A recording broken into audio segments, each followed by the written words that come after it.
Assalamualaikum warahmatullahi wabarakatuh. Perkenalkan, nama saya Medina. Di sini saya akan menjelaskan terkait media yang akan saya gunakan pada saat penyuluhan nanti. Di sini saya menggunakan media PowerPoint dan saya akan membahas tentang organ reproduksi dengan judul mengenal perubahan organ reproduksi remaja dan upaya pencegahan penyakit organ reproduksi. Nah, penyuluhan saya kali ini sasarannya itu untuk anak kelas 7 dari SMP Negeri 66 Jakarta. Lanjut, saya akan membahas pertama itu tentang kesehatan reproduksi remaja. Jadi apa sih kesehatan itu? Kesehatan itu ialah keadaan sejahtera dari fisik, mental, sosial yang memungkinkan seseorang itu akan hidup produktif. Lalu menjelaskan tentang reproduksi dan definisi dari remaja. Jadi remaja itu ialah masa peralihan dari masa kanak-kanak ke masa dewasa. Lalu definisi secara menyeluruh, yaitu cash flow remaja. Apa sih cash flow remaja itu? Cash flow remaja ialah kondisi sehat yang menyangkut sistem, fungsi, dan proses reproduksi yang dimiliki oleh remaja. Jadi apa sih definisi dari cash flow remaja itu? Jadi itu akan dibahas dari kesehatan, reproduksi, dan remaja. Lanjut ke masa remaja. Jadi apa sih sebenarnya masa remaja itu? Masa remaja ialah masa transisi yang ditandai oleh adanya perubahan fisik, emosi, psikis, dan masa remaja ini ialah masa yang merupakan periode peralihan dari masa anak ke masa dewasa. Jadi remaja ini ialah masa di tengah-tengah di mana adanya perubahan dari masa anak ke dewasa. Lanjut ke klasifikasi remaja. Jadi klasifikasi remaja itu terbagi menjadi 3. Yang pertama itu ada masa remaja awal di umur 10-12 tahun, dan yang kedua ada masa remaja tengah di usia 13-15 tahun, dan selanjutnya itu ada masa remaja akhir yaitu di usia 16-19 tahun. Next, di sini saya akan juga membahas tentang ciri-ciri masa remaja. Apa aja sih ciri-ciri dari masa remaja itu? Yang pertama, untuk di masa remaja awal atau di usia 10-12 tahun, ciri-cirinya itu yang pertama, lebih dekat dengan teman sebaya.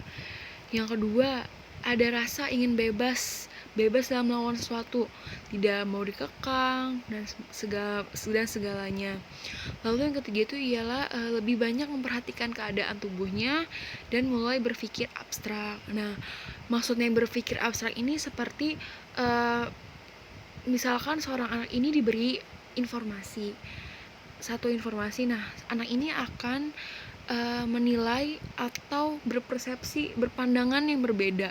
Banyak pandangan yang akan dia dapatkan gitu, misalkan tentang, atau yang bisa disebut juga dengan dia melihat sesuatu itu dari cara pandang yang berbeda. Contoh misalkan seperti saat ini saya menjelaskan tentang reproduksi, mungkin ada beberapa anak yang berpikir bahwa ini hal yang lucu, hal yang jorok misalkan, seperti padahal ini adalah hal yang adalah ilmu yang harus diketahui oleh remaja atau sebagai sex education untuk remaja.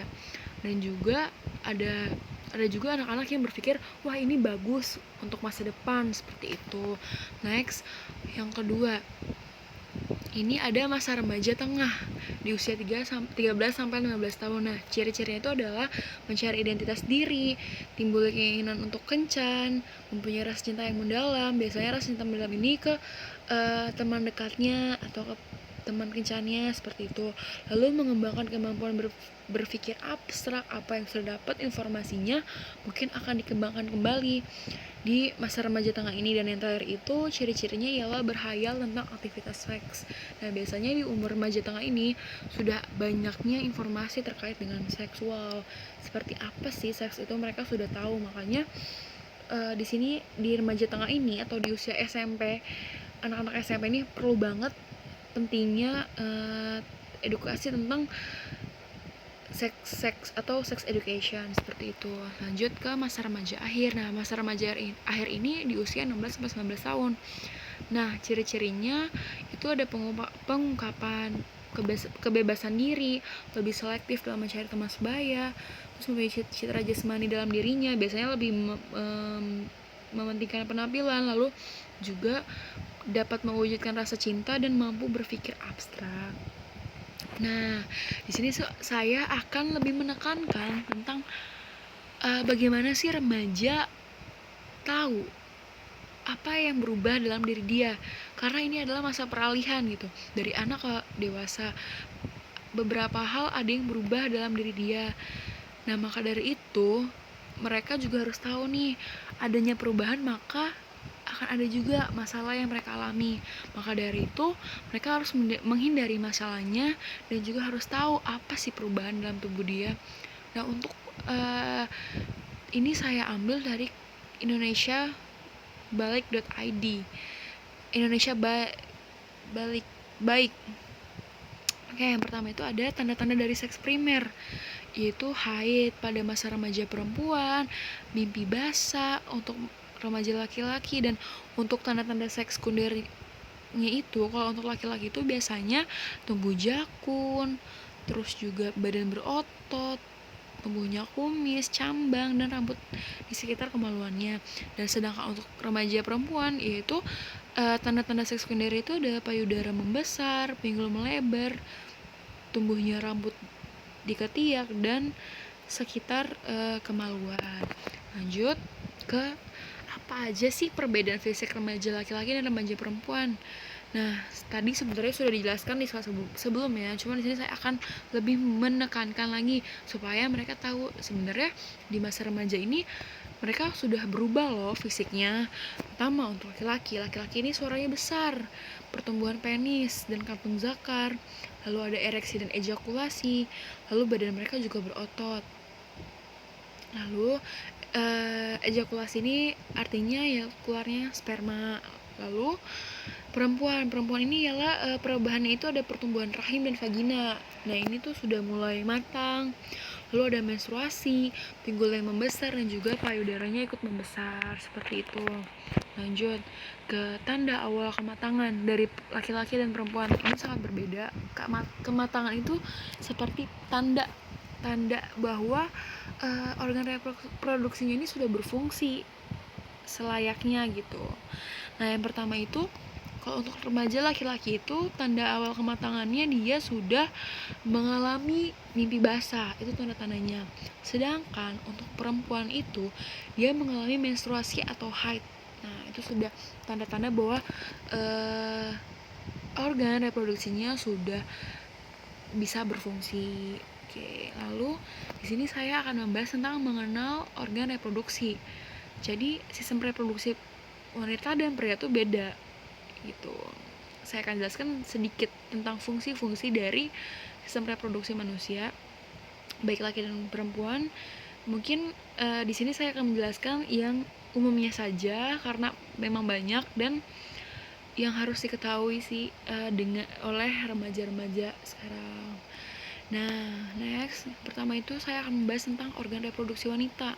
Nah, di sini ada dua gambar. Gambar yang pertama itu untuk bagian luar organ reproduksi, dan yang gambar kedua ini tentang organ reproduksi bagian dalam untuk wanita atau internalnya. Di sini ada, saya langsung membahas tentang organ reproduksi yang di dalam atau internal. Itu ada uterus dan rahim. Nah, fungsinya itu apa sih? Dari uterus dan rahim ini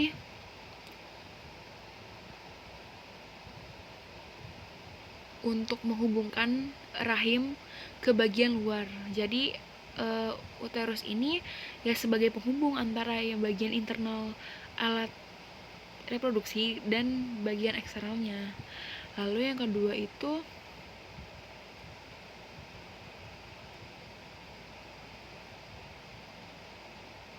dan uterus ini juga sifatnya elastis. Badan uterus sangat elastis. Vagina juga sebagai penghubung dari internal eksternal. Lalu tuba fallopi atau tuba fallopi ini atau oviduk ya.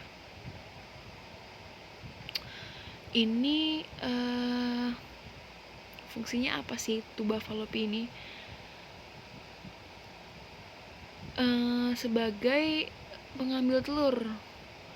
Jadi selayaknya jari ya tuba valve ini, jadi fungsinya itu untuk mengambil hal yang di dalamnya dan kemudian dilepaskan pada jalur yang sudah seharusnya gitu. Jadi fungsi-fungsinya itu ialah tempat pembuahan pada janin, sebagai alat untuk menangkap ovum, digunakan sebagai alat pembuahan, juga merupakan saluran dari ovum dan sperma sehingga menghasilkan pembuahan yang berbentuk janin. Nah, tuba fallopi ini tempat untuk terbentuknya janin seperti itu.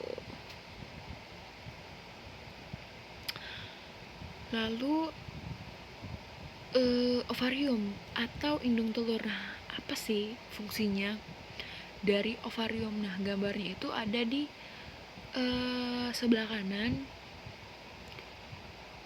dari ovarium. Ovarium ini menghasilkan telur fungsinya. Nah, telur yang dihasilkan ini fungsinya itu untuk memupuk dan juga untuk menghasilkan hormon juga nih dari si ovarium ini. Jadi gak cuma sebagai penghasil telur, tapi si ovarium ini juga dikendalikan oleh hormon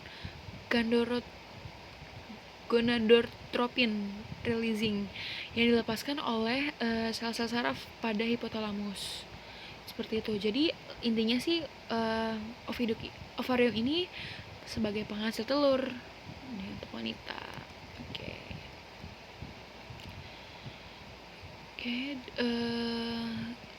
lanjut kita ke organ reproduksi pria. Nah, organ reproduksi pria ini kan banyak sekali. Mungkin saya juga sama akan menjelaskannya sedikit.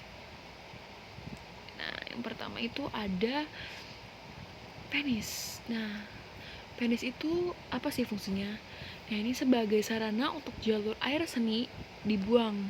Sebagai jalur air seni. Terus atau juga penis ini seperti saluran atau seperti sebuah pipa ya. Dia itu digunakan untuk membuat kotoran yang ada di dalam kotoran.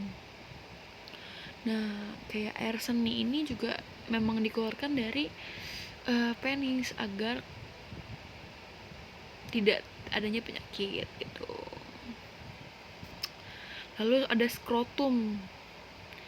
Nah, skrotum ini ialah suatu alat yang digunakan untuk membungkus testis. Nah, jadi fungsinya seperti itu untuk membungkus testis. Dan fungsinya ini atau otot si skrotum ini fungsinya itu sebagai alat gerak agar dapat mengendur atau juga dapat mengerut. Jadi sebenarnya di skrotum ini ada otot. Nah, otot-otot yang ada di skrotum ini fungsinya ya untuk sebagai alat skrotum supaya dia dapat mengendur juga dapat mengerut seperti itu. Nah, fungsi skrotum yang lain, yang pertama itu dia mengatur suhu agar testis tetap terjaga, lalu memberi ruang untuk testis agar dapat bergerak seperti itu. Lalu selanjutnya itu ada testis. Nah, testis ini itu organ reproduksi pria yang berada di dalam organ reproduksi. Nah, testis kan bentuknya oval, terlihat ya dari gambar. Nah, fungsinya apa aja sih? Yang pertama itu untuk alat penghasil spermatozoa atau sel kelamin jantan untuk pembuahan ya.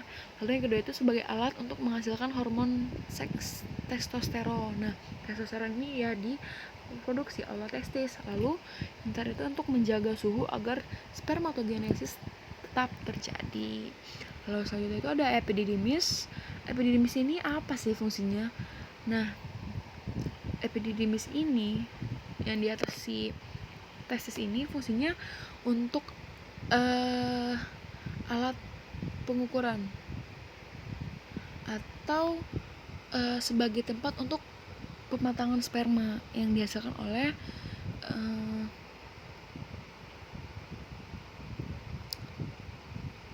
testis. Lalu yang selanjutnya itu ada vas deferens.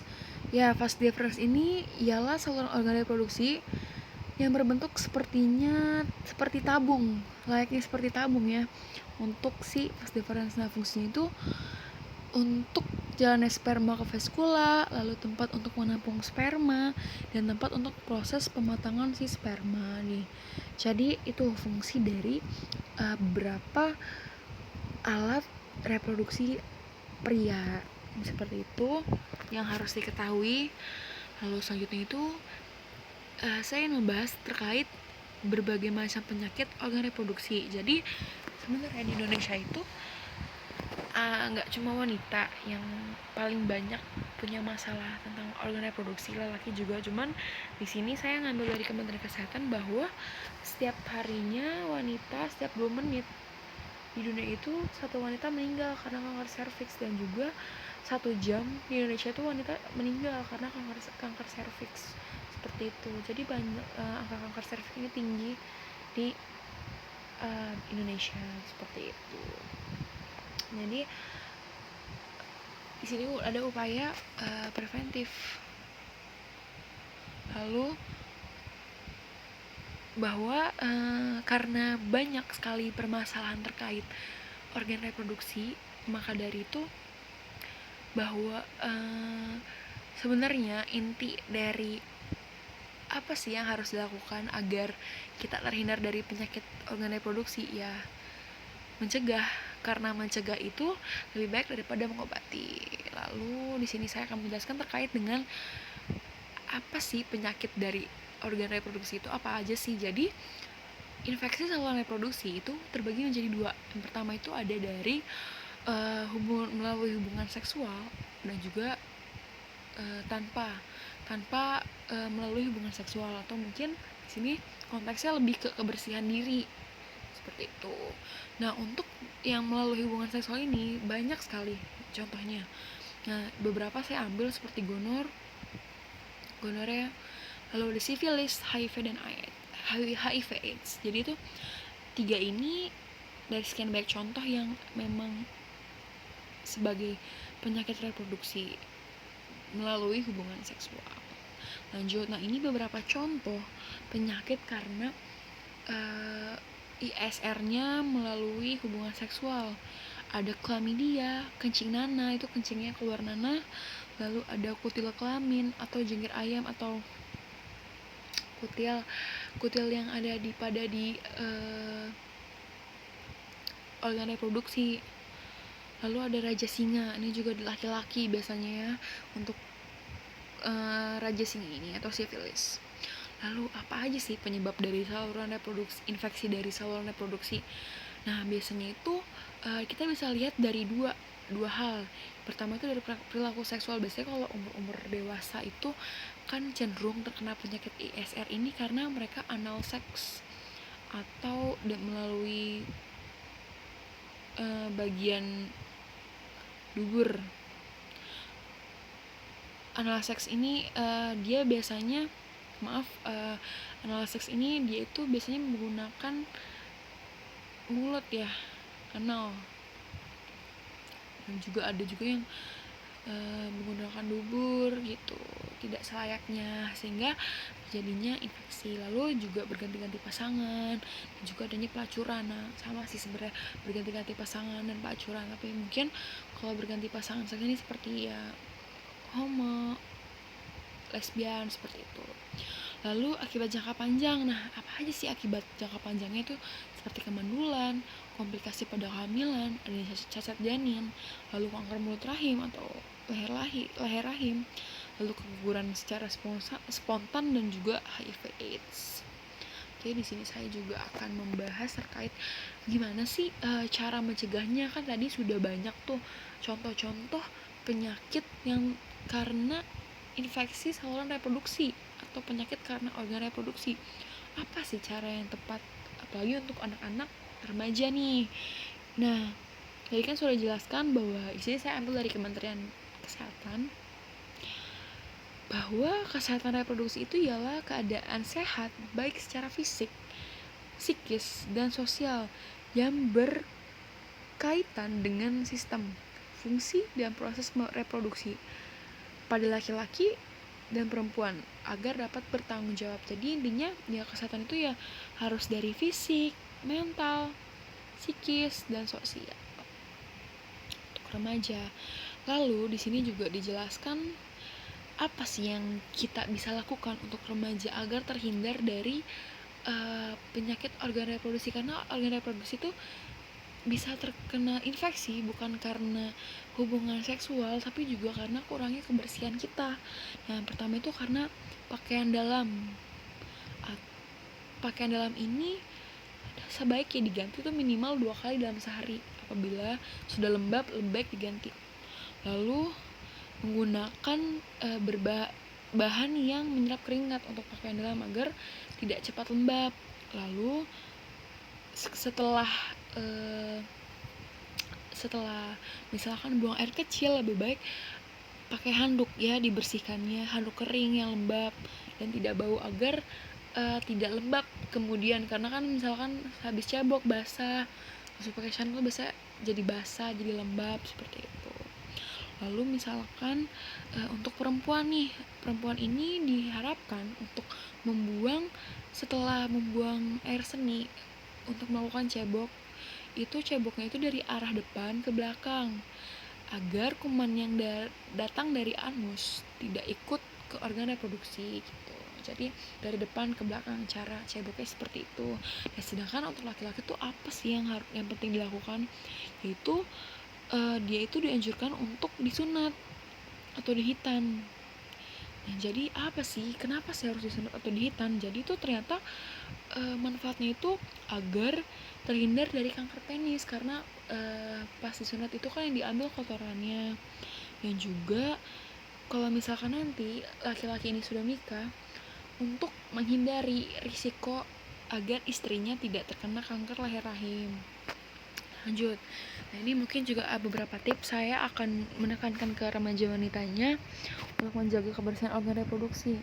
Jadi lebih baik mengganti celana dalam minimal sehari 2 kali.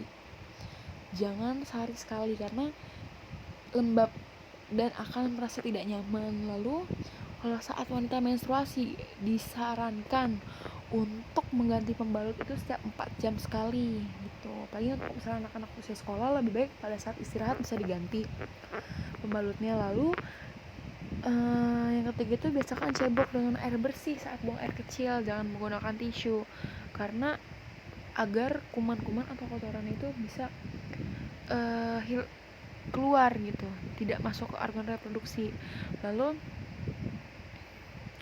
sama bersih untuk ceboknya itu dari arah depan ke belakang supaya kotoran yang ada di anus tidak masuk ke organ reproduksi. Dan yang terakhir itu ialah cucilah tangan dengan sabun setelah selesai di toilet. Jadi memang benar untuk menghindari segala macam penyakit termasuk penyakit reproduksi, kita harus tetap menjaga kebersihan diri kita seperti itu.